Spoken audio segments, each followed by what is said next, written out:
I want my audience to know that Dr. Karcher, he's president of the College of American Pathologists.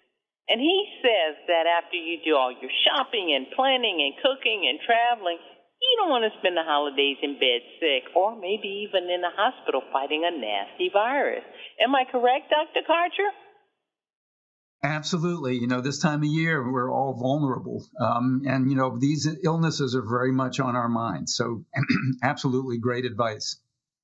Okay, so can you tell us what's happening now with respiratory illnesses and how concerned we should be? Yeah, I'd be happy to. We are seeing an increase in respiratory infections in parts of the country. Actually, that's going on in other countries as well. And this is not a surprise. This is typical for this time of year. These diseases always increase during the fall and winter months. So not a surprise.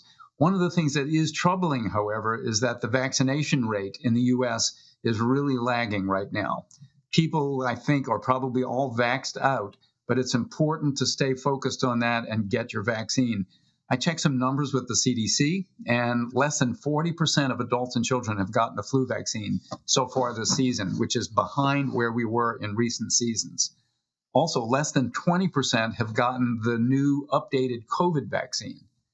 Even people over age 65, who we know are more vulnerable to COVID, less than 50% of those folks have gotten the new updated vaccine.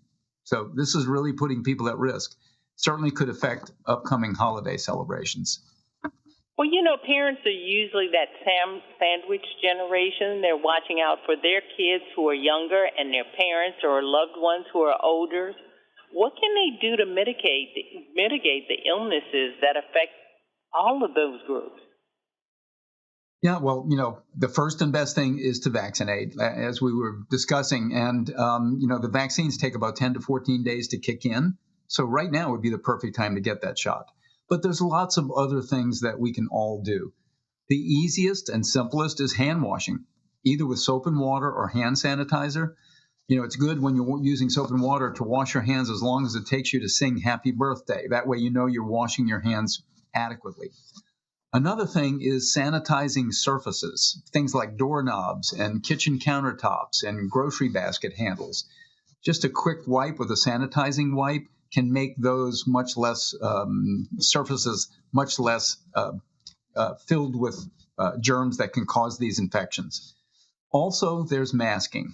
I know everyone's really tired of wearing masks, but they really do help, not only to protect ourselves, but also those of us, that people that are around us. It's important to wear masks in crowded places, like at the grocery store or in another store, or maybe on an airplane. Lots of us are going to be on airplanes in the coming days. One of the important things about masking is that it really helps to protect more vulnerable people, like people over age 65 or people who might have chronic illnesses or a weakened immune system.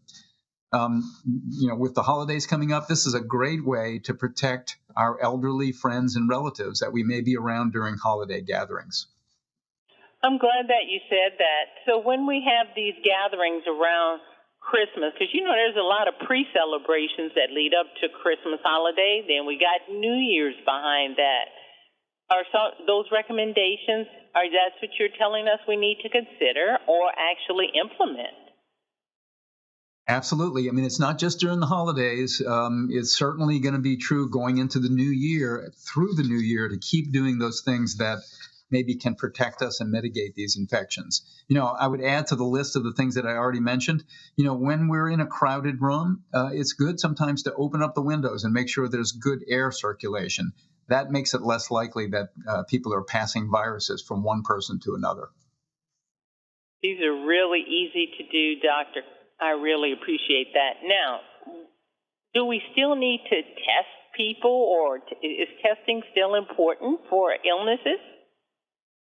Yes, testing is definitely still important. We want to know what infection we may be dealing with if we have symptoms, or if we know we're going to be around people who are more vulnerable, even if we don't have symptoms. It's a good idea maybe to do a test to see if you may have the virus and not even know it yet. You may not have symptoms yet. When we get symptoms with a respiratory infection, those symptoms with these infections are all very similar.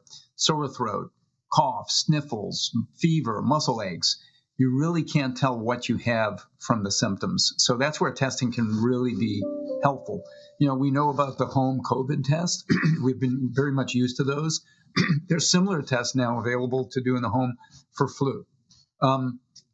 Testing when you have symptoms can help you, if it's positive, diagnose one of these illnesses. But if it's negative, you may have ruled them out, perhaps, and now you may be dealing with something else.